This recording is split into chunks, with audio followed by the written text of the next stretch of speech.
ng ibang tao para magsalita sa atin. Pwedeng kaibigan, pamilya, mentor, o kahit isang taong hindi natin inaasahan. Kaya mag-ingat sa pagbaliwala ng mga payo na may kabutihan, may malasakit at may layunin. Dahil may mga pagkakataon na ang mensaheng tinatanggihan mo ay siya palang sagot sa panalangin mo. Hindi ibig sabihin na bawat advice ay automatic na utos ng Diyos. Pero may mga salitang dumarating na nagbigay ng liwanag, direksyon at kapayapaan. At iyon ang mga bagay na dapat pag-isipan.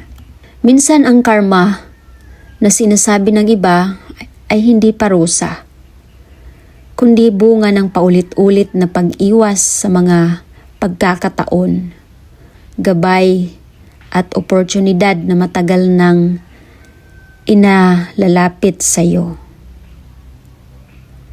Kapag may dumating na opportunity, huwag agad tumanggi. Kapag may nagbigay ng payo, huwag agad isara ang isip.